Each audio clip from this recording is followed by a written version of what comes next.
قابل احترام اساتذہ اور ہونہار طالب علم، السلام علیکم۔ یقین مانیے دل خوش ہو گیا اس خوبصورت ماحول کو دیکھ کر۔ قابل اساتذہ، بچوں کے ولولے، اللہ تعالیٰ ہمارے کالج کو، ہمارے پروفیسر صاحب کو، ہمارے پرنسپل صاحب کو یوں ہی تعظیم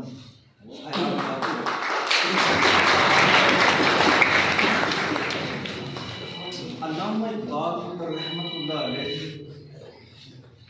کی پوری شاعری کو تو وہ یہی ہے، لقد خلقنا الانسان فی احسن تقویم، ہم نے انسان کو بہترین ساخت میں پیدا کیا ہے۔ علامہ اقبال رحمۃ اللہ علیہ کے سامعین معاشرے کے ہر طبقے سے تعلق رکھنے والے افراد ہیں۔ دیکھیں، علامہ اقبال نے شاعری کی اور ان کے سامعین، دہقان ان کا سامعین، بچے ان کے سامعین، نبی کریم صلی اللہ علیہ وآلہ وسلم کی ذات بابرکات سے آپ نے التجا کیے روح محمدی کے حوالے سے، طالب علم ان کے سامعین، ایون کہ زمین آسمان چاند اور ستارے سب اس کے سامعین۔ یہ ہے اقبال کی آفاقی شاعری۔ آج میں صرف طالب علموں کے لیے جو علامہ اقبال نے کہا ہے، جو ان کو موٹیویٹ کیا ہے، صرف اس پر بات کروں گا، کیونکہ آج موقع آپ کے سامنے ہے۔ یقین مانیے کہ سب سے پہلے تو علامہ اقبال نے طالب علم کو ایک اعزاز سے نوازا ہے۔ کیا؟ وہ کہتے ہیں کہ کس طرح کبریت سے روشن ہو بجلی کا چراغ۔ علامہ اقبال کہتے ہیں کہ یہ جو طالب علم ہے نا، یہ بلب، روشنی کا چراغ، یہ بلب کی مانند ہے۔ ان کی روشنی بلب سے ہے، لیکن بلب کبھی بھی ماچس کی تلی سے جلایا نہیں جا سکتا۔ استاد کو جنریٹر ہونا پڑے گا۔ کیا مطلب تعلیم دی ہے استاد کو کہ استاد طالب علم کو جب انسپائر کرتا ہے، موٹیویٹ کرتا ہے، تو اس کے پاس طالب علم سے 10 گنا زیادہ علم ہونا چاہیے۔ ایک بات۔ دوسری بات، علامہ اقبال نے طالب علموں کو نصیحت، خدا تجھے کسی طوفان سے آشنا کر دے کہ تیرے بحر کی موجوں میں اضطراب ہوں۔ علامہ اقبال کہتے ہیں، اے طالب علم، اپنے سامنے عظیم مقصد سامنے رکھ اور اس کے حصول کے لیے کوشش کر۔ جب عظیم مقصد سامنے رکھے گا اور اس کے حصول کے لیے کوشش کرے گا تو تیرے اندر کی ساری توانائی، تیرے اندر کی ساری صفات اجاگر ہو جائیں گی اور تو ایک کامل انسان بن جائے گا۔ وہ طالب علم سے ایک بات کہتے ہیں کہ اللہ تعالیٰ نے تمہیں انفرادی طور پر پیدا کیا۔ انفرادیت کا مطلب ہے اللہ تعالیٰ نے تمہیں پیدا کیا اور اس کائنات میں تمہارا حصہ ہے۔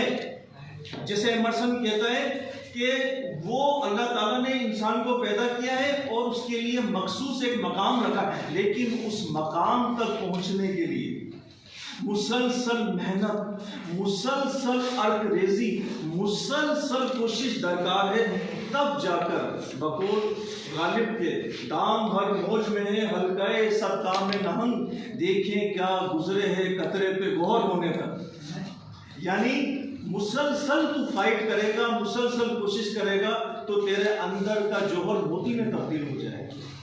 اور علامہ اقبال نے 3 شعر ایسے لازوال کہے ہیں ہر ایک شخص کے لیے کہ جس کی مثال نہیں ہوگی۔ پہلے میں 2 اشخاص کا ذکر کروں گا، ایک مصرے کے حوالے سے، وہی ہے جہاں تیرا جسے تو کرے پیدا، یہ سنگ و خشت نہیں جو تیری نگاہ میں ہے، اپنی دنیا آپ پیدا کر کر زندوں میں ہے۔ انہی بینچ پر بیٹھنے والے 2 عظیم شاگرد، نمبر 1 ڈاکٹر مختار بیگ، نمبر 2 ڈاکٹر سید محمد علی۔ آپ کو پتہ ہے آپ ہی کی طرح بیٹھا کرتے تھے۔ آج ان کو اللہ نے کیا مقام عطا کیا ہے پتہ ہے آپ کو یہ بات؟ ڈاکٹر مختار بیگ اسٹینفورڈ یونیورسٹی کی ایک پیرامیٹر میجرمنٹ کے حوالے سے دنیا بھر میں 2% عظیم سائنسدانوں میں شامل کر لیے گئے۔ اسی کالج سے تعلق تھا ان کا۔ نمبر 2 رشتہ دار ہیں یا کمیونٹی ممبر ہیں۔ نمبر 2 میرے چچا ڈاکٹر سید محمد علی، اہل قطر نے ان کو ٹاپ موسٹ سائنسدانوں میں شامل کر لیا ہے. اس کی رپورٹ میرے جیب میں پڑی, وہ بھی یہیں بیٹھا آخری دنیا آپ پیدا کر کر زندوں میں.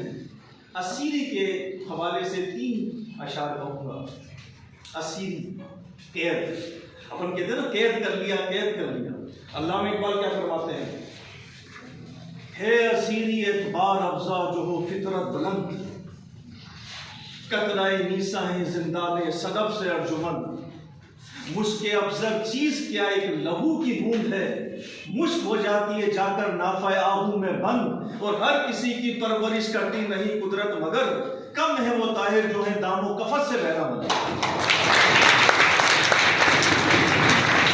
بارش ہوتی ہے, سی پی کا منہ کھلتا ہے, ایک پانی کا قطرہ چلا جاتا ہے, سی پی کا منہ بند ہو جاتا ہے, وہ ایک پروسیس کے بعد ایک موتی میں تبدیل ہو جاتا ہے.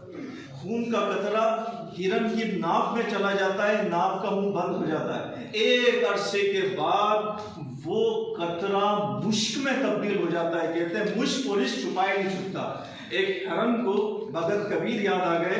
ایک ہرن کو جنگل میں خوشبو آئی, وہ پورا جنگل اس نے تلاش کر لیا اس خوشبو کے لیے. صبا بلند بگواں غزال رانا را, سر بکو ہو بیاباں تو دادا ہی مارا. اے صبا کبھی تیرے پاس وہ ہرن کا بچہ آ جائے تو اس سے کہنا کہ میں نے تیری تلاش میں کیا کچھ نہ شان مارا. بیچارہ آخرکار تھک کے لیٹ گیا تو اس کا منہ اس کے ناف تک آیا تو وہاں اس کو خوشبو محسوس ہونے لگی. اس نے کہا وہ خوشبو جو میں نے پورے جہان میں تلاش کری تھی میرے اندر خود موجود ہے.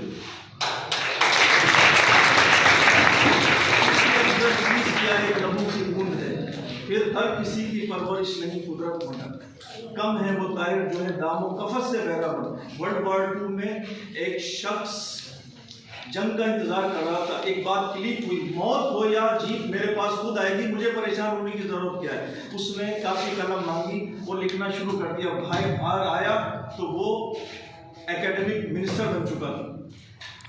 کیا دنیا کا عظیم لٹریچر قفس میں اسیری میں وہ ہوا ہے. ایک مرتبہ علامہ اقبال کو ان کے بیٹے نے کہا کہ آپ وہاں سے آئے نا تو میرے لیے یہ لے کے آنا, یہ لے کے آنا. کیا نصیحت آخری 3 شعر. دیار غیر میں اپنا مقام پیدا, اپنے بیٹے کو نصیحت کرو. دیار غیر میں اپنا مقام پیدا کر, نیا زمانہ نئی صبح و شام پیدا کر. دل خدا اگر دل فطرت شناس دے تجھ کو, ورسورتھ, کیٹس, بائرن, شیکسپیئر. خدا اگر دل فطرت شناس دے تجھ کو, سکوت لالا و گل سے کلام پیدا کر. اور میرا طریق امیری نہیں فقیری ہے, خودی نہ بیچ غریبی میں نام پیدا کر.